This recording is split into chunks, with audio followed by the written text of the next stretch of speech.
Hey, Spiritual Girls in a Material World with Kelly Sullivan Walden and Nancy T starts now.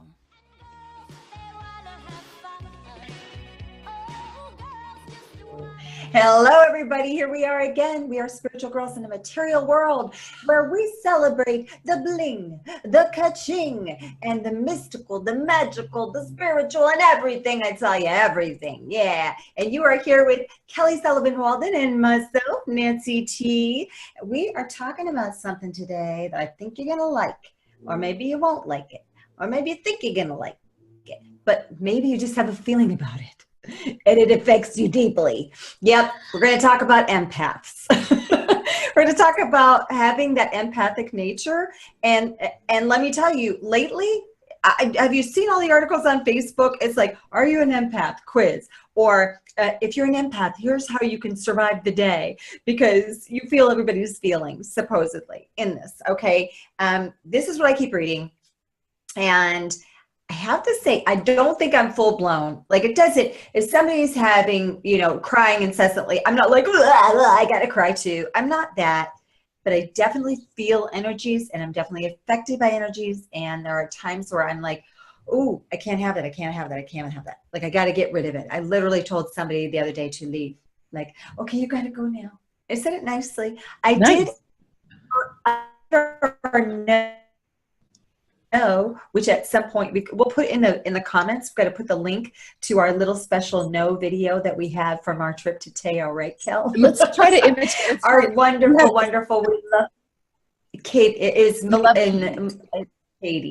Katie, and she is magnificent, right? She is magnificent. And she has a very nice way of when life is handing her things that maybe she's not interested in, that she doesn't get all upset and be like, oh, I can't, no, you gotta, no, she just goes, no. Something like that. How would you do it, Kel? How does she do let me just say first, so I'm outside on my porch because we have plumbing work and stuff. So, hello, hi, that's okay. Hola. No. Gracias. Adios. Anyway, so you're going to see some, you might hear some loud noises. You might hear my dogs whimpering because it's a bit chaotic, but that's what spiritual girls in material worlds do. We just keep going even when it's crazy. And I have to say, I'm not answering your question just yet, but I want to say something about all the crazy storms that have been happening lately. If somebody's watching or listening to this in real time, you know what I'm talking about. Hurricane Irene and, oh my God, so many others. And so talk about being the calm in the midst of the storm. I mean, that's like an earthquake in Mexico. And an earthquake in Mexico and the people we know in Teotihuacan. I know. It's crazy. They're all doing okay. I did. I got a hold of Emily from the Dreaming House and Dr. Huerta, and they're all okay. And their people are all okay, but I know that there's a lot of people that weren't okay. And that's when it gets real. I mean, to me, in some way, I don't mean to be morbid, but I feel like it's kind of the difficult things in life that bring out our need for a spiritual platform, a place to land when the material world starts to shake and rattle and get blown to bits. If we don't have some kind of a spiritual base, then we're kind of screwed. And I know that I found the best spiritual gifts and gems that I've learned were in my dark nights of the soul. So I just pray for every person that's going through all this craziness that they're ultimately they're going to find something that makes them not only feel resilient, but also affirming that life is still good and on their side, even though it's sometimes really painful. Yeah. What do you think? Oh my gosh, the whole thing with the natural disasters. I was reading a post by our friend Lee McCormick, and he was talking about how there's so many things we've done in the atmosphere and we put out in the atmosphere and all of that, and then we wonder about global warming, or we blame or we think awful things, but actually some. Did you freeze or we create? And he said, What did you say? Houston? Are you there, Houston? All of a sudden you froze, but it might be me. Oh, okay. Because I didn't freeze here, but of course, why would I would be like, that would just be weird. I'm not, my screen isn't frozen, it's just me. It's like Joey on Friends where he said, I got to go because this phone is going to run out of time. And they go, Joey, and he goes, oh no, I still can talk. Actually, I've got more time on this quarter, but he stopped himself in the middle. Oh, that show. Love it. Can't help myself. But yeah, a few episodes, can you believe? So all of these natural disasters that are happening, and we saw it in Houston, and then it went to Florida, and then it got out to the islands and things, and then Mexico is experiencing. I mean, there just seems to be a lot, and it's a time where I hope that it brings everyone together. A time where we're so just like, if nothing can help this situation, it has to be love. It's got to be love. Everybody together. Just taking care of one another and keeping each other safe. And this is our chance for that. So I guess that's the one good part of it, is that it's an opportunity to bring us all together. I can't find my water. You can't find your water. Pardon that little interruption. I had a little hairball, as one sometimes has. So what are we talking about? So we're talking about being an empath. Yeah. So what does this do to you? What are you thinking about this? Well, I think that for sure I have, I can't say I'm always an empath. I can say that if the energy that is coming at me is completely negative, it physically affects me. If somebody's screaming and somebody's really nasty and somebody's whatever, I have to somehow get away from it because I can feel it. It feels icky. And so I think that has to do with being an empath. It's just too, maybe it's just an energy absorber. Maybe that's not even what, I know empaths tend to take on the emotions of whoever, and I don't do that. I don't take on the anger, but I absorb it in a way. It's weird. I don't necessarily do it with that many other things. With my daughter, I do. If she's in a funky mood, if she's depressed, it will suck me in and I'll end up depressed too. But for the most part, it's just anger. It's just anything negative. So when I read all of these articles on Facebook and everyone's talking about it, and they're an empath, and everyone's kind of, that's like the new thing. It's like, the millennials, they all have anxiety. Well, people our age, all are empaths. And I just wondered if you had been exposed to that, or if you'd noticed that in your life, or when somebody comes into the room with a certain type of emotion, do you adopt it? Do you feel it? Do you absorb it? What happens to you? I think it depends on what the circumstance is. Like, I know when I'm working with a client, or in a group setting that's more of a therapeutic environment, then I feel like if they've given me permission, which they have by definition of booking a session with me or coming to a group that I'm facilitating, then I feel like I have, I feel like it's like Play-Doh, and I can work with it, and I can feel into where I always feel like there's always gold in the bottom of every pile of poo, or every rock. There's alchemy that's possible. And if somebody's being authentic and expressing for the purpose of moving through to find the gold, I feel like that's much easier to work with than if somebody's just funky and they're committed to being funky, and their funk is kind of their cool card or their chill card or their thing that makes them feel important. That, to me, I don't have any room for that. I mean, I think if somebody wants my opinion, wants help, that's totally fine. But if somebody's just walking around with funky energy, I think it was Maya Angelou, and then I think Oprah Winfrey borrowed this. I heard this, that there was a sign at Harpo that said, "Be responsible for your energy. Be responsible for the energy you bring into the room." Yeah. And I was told, or I heard, that she would literally send people out like you did. If their energy was funky and they weren't being responsible, it's like, go manage that. It's not like get rid of your feelings, No. but don't just carry them around, or check in. Like, I know there's been moments where I've been heavy-hearted or I've been upset, and I feel like I want to check in with who I'm with. Like, are you okay with me right now? Because I'd be happy to go off on my own. I don't want to burden anybody with some heavy feelings. I mean, you know, when we were in Colombia and my purse got stolen, I was like, you know, I was a little whacked. And you were like, yes, Kelly, tell me all about it. And it was so sweet. But if you were like, I don't want to hear, like there were other people in our group that didn't want to hear the story. And that's their choice. And so I feel like we need to be sensitive on both ends. And I feel like we can say, I think it's beautiful that you in your sweet, sweet way said, and go and bye. And don't bring that here. Or, I don't know. I mean, our Katie, she's so awesome. Our Katie.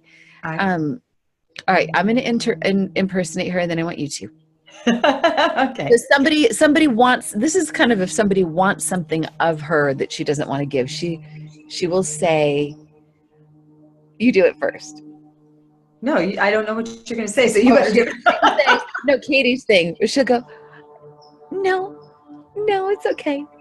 So it's not like, Katie. Our Katie. And we have so many Katies. We've got Byron Katie. I was thinking of Byron Katie, and I was like, I'm not so many Katies. Oh yeah, our Katie. She does. Wow. It's like her, you know. And this was in response to a dream from another girl where somebody was trying to attack her, and she was like, no. No, like, you're gonna have to go now with that club that you're gonna kill me with. Bye-bye. And she just says it so nicely. I wasn't thinking of her when I did it, but I know that when I told that man to leave the room, I just said, you're going to have to go now. And I said it kind of laughy like that, just like that, but because like I had tried and tried and tried. He was complaining about, he was a ballet, and he was complaining about parking and saying it's going to be really difficult the next day. It's going to be so tough, so tough, so tough. And I said, well, how do you know? And he said, well, last year it was really tough for the same event. And I said, well, yeah, but because it was tough last year, maybe some of those people will decide to carpool and, you know, maybe it won't be so bad. And I said, meanwhile, you're supposed to be doing this whole other thing right now, and there's like 5 guys doing it for you. So why aren't you thinking about that moment that you're getting paid while someone does your job? Because that's pretty cool.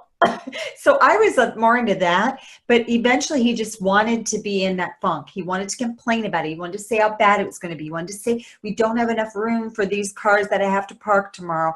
And I finally said, you know what? You got to go. Like, I got to be done here. And I needed that. I couldn't, because I was like, oh, he wants it too bad. Like when there's a desire to hold on to the anger when really it isn't anything. I don't know. For me, I wouldn't be angry about it, but even where it's just like, what is that? What's the purpose to hold on to?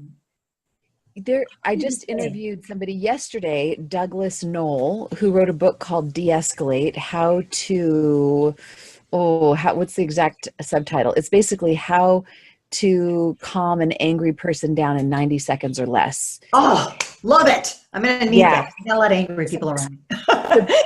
So basically, it's such a simple technique, but it's really hard to do. And after I got off the interview with him, I'm like, I'm going to try this next time I meet an angry person. And sure enough, I had 2 angry people, and I was like, I can't do this. I can't do it. But in my mind, I was doing it. Basically, the 3 steps, and they're super easy. The first step is, oh man, what is it? It's, hang on. Okay, here's the book, De-Escalate, How to Calm an Angry Person in 90 Seconds or Less. So here's the little notes that I took while I was interviewing him. All right. And tell me I can find my notes. Okay, here we go. Step number 1, ignore the words that the person is saying. So just consider that whatever they're saying is noise, blah, blah, blah, blah, blah. Yeah. Okay. Like their words, don't analyze, like, don't say it like that or what. So don't even engage on the level of their words. Number 2 is guess at what they're feeling. Oh, yeah. You're angry. And usually what's under anger is you're hurt, you're scared, you're afraid, you're alive. Exactly. Somebody said alive. So Great. hilarious. Getting feedback. And then so you anticipate what they're feeling, and then the third step is you reflect it back to them, and you use you statements. So with this ballet guy, I might say, I probably wouldn't say this in real life, but if in my imaginary scenario, I would say, you're really scared that it's going to be crazy. You're nervous. You're worried. And usually what they say is, like, the person breathes and their shoulder, You've heard me. You understand me. you see me. And he says that with the moment you reflect how somebody's feeling, you listen them into existence. And you're going to try to tell me these people are going to stop bitching? Is that what he's saying? That's what he says, that they calm down. It's like, yeah, I am scared. I am scared that I'm not going to be able to do it. Yeah, you're scared that you're not going to be able to do it. Yeah. 90 seconds later, they're de-escalated. It doesn't mean, and then you can have a conversation about the content, or you could say, that's it. I mean, that's all you have to do to get them. So I had an opportunity to do this yesterday, and the part that I couldn't do, I was able to do the part of the not listening to the words. That's easy. You're really good at that. Wah, wah, wah, wah. But I was able to hear What it really was. I was listening to somebody, and she was talking, and I was like, she feels hurt. She feels disrespected. She feels unvalued. And so I was, at least I heard that, and that kept me from getting escalated. It kept me from being like, oh my God. Dana was listening too, and he was just going, oh my God, I'm gonna kill her. But I think because I wasn't listening to the content, I was just listening to, she's hurting. She hurts. She wants reassurance that she's okay. And I never said, you're hurt, you want reassurance. That was the part. The last part is the one you didn't do. The last part, I didn't do it because I felt like it just feels like, it feels invasive. It feels presumptive. It feels like I'm breaking some social code to do that. But I mean, maybe I just need to break it anyway. I mean, like, you know, like in an acting class from way back when, I was talking to him about how there was a game that we would play, and maybe you played this before. It was the Sanford Meisner was the teacher and the protege of Sanford Meisner, and one of the exercises was repetition, where people would just observe each other, like, oh, you look interested. Oh, you look curious. You know, so you just observe the other person, and if I do give you different facial expressions, so you can now you look sassy. Oh, but like, oh, you're wearing a blue scarf. But by observing the other person, your ego starts to disappear, and the process, basically, the whole purpose of that process is to get your ego out of the space, so that you could then take on your script and be a more spacious, you could do better, because your self-importance isn't clogging up the space. So very interesting. I think I would fall on the third one as well, for a totally different reason. How come? My reason would be, I don't think it would work. And it's only because I have some, you might know that scene of Elf where he's so mad and he goes, he's an angry elf. I feel like I've come up against that angry elf quite a bit. I got some pretty angry people around me sometimes, and it doesn't seem to matter what I say, what I do, how much I understand them. I do try to validate, and because I know that every time they're really angry, like there's one person in particular, it usually has to do with but because this thing isn't working the way it should work, now it's not going to be good for all these people. It's out of concern for all these people to be happy, and he knows that because this and this wasn't done, they won't be, and so he's pissed. And so that's what's underneath, and I know that's what underneath it. When I do try to say, I know that's what you're thinking, but let's like come out that other side. No matter what I say, even if I said those exact words, this is just a very, very angry elf. I cannot see. But according to Doug, okay, so this dude works in prisons with lifers and murderers and people that are super uber violent, and he's had he's worked with thousands of inmates, and some people that were on they were in for life, somehow got their sentences reduced, and some people are even out. They've like been rehabilitated. And he said that the whole thing is that if you, when you're reflecting back, you're not supposed to say any I statements like, I get it, I understand, I think you should, blah, blah, blah. You just reflect them so that you disappear. It's just about you're trying to figure this out. You're seeking understanding. You're wanting to find a way, and you're frustrated that the ways haven't worked, and you know, and just until like you get to a place where they feel like they actually just feel loved, because they're like, oh my God, I exist. Well, I'll tell you, this is what we do, and I do all of those doctor trainings. Yes. It's the empathy piece is what it's called. Oddly enough, it's called that. And it's where the doctor is supposed to listen to everything and then say, you must be scared. You must be very worried. You must be losing a lot of sleep. And we tell them just a simple statement because that makes them feel hurt. It's like everything that this book is saying. It's literally all of everything of what you just said. It's amazing. And it does work for the doctors. It works in those instances. And it's weird because I've seen that work with people who are emotional, who are upset, who are sad, who are worried, who are all sorts of different emotions. What I haven't seen is some people when they're angry. And I think only when it's a person who's married to the thought of being angry. Like, you know, one of those people that just, it doesn't matter what you do. You could shower them with lottery money and they just want to be angry. Some people like to crab about things. They like to whine and they enjoy that. When I first I moved into the club where I live, there was a chef who said he was complaining that the pans, you know, these pans are warped and rah, rah, rah, rah, and he's having a fit. And I went up to the general manager, this is like day 2, and I said, can this guy get some new pans? I mean, he makes these fabulous meals. They're so delicious. Shouldn't he have the equipment he needs? And she said, sure, all he does, he's got a budget. He can do it. I went downstairs. He said, guess what?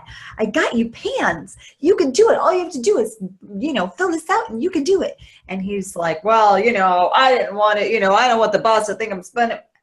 He likes to bitch. I walked away with he likes to complain. He enjoys it. Mm-hmm. Yeah.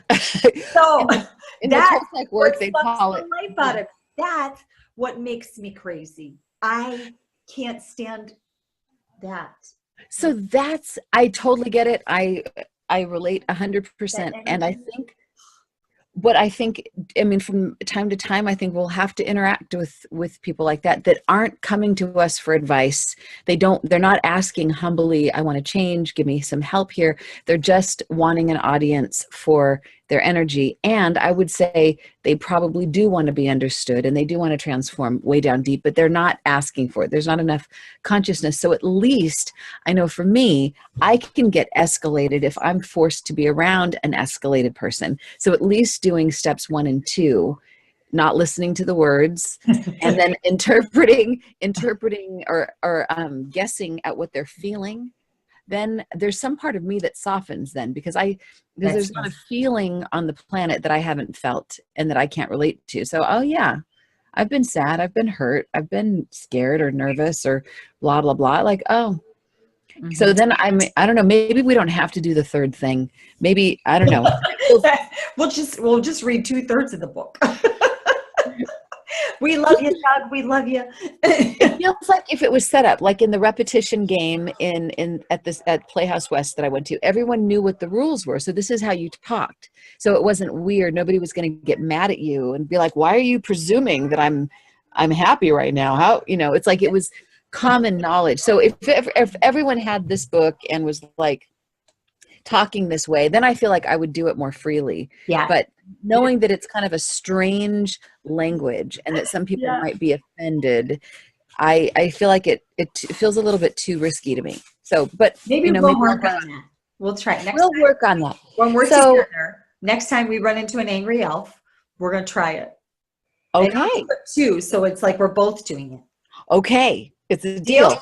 And for all the spiritual girls in a material world out there, we're giving you the challenge to practice de-escalating. Use your empathicness, your empath ability, your sensitivity to actually use it to, I think in some way, it's kind of like in the Matrix. you know how the bullet's coming at Neo and he's able to go wah, wah, wah, and it goes over him.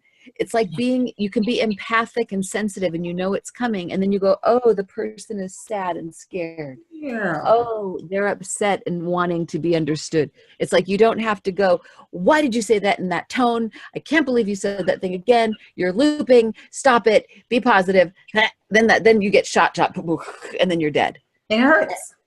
And you're dead. So, all right. So spiritual girls in a material world out there, where do you fall in this? Do you do the 3 steps easily? Are you on the escalator or are you taking the elevator?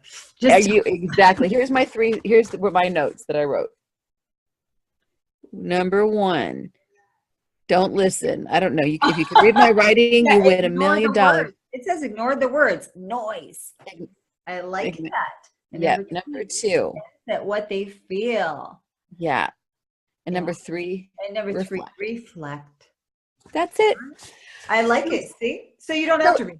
If you're an empath, you don't have to go around creating like a brick wall around yourself and hiding away from people. You can use it. You can use it so that, I don't know. I think it could be a really beautiful tool. So do you want to take us out? Did you open us up? I think I opened us up.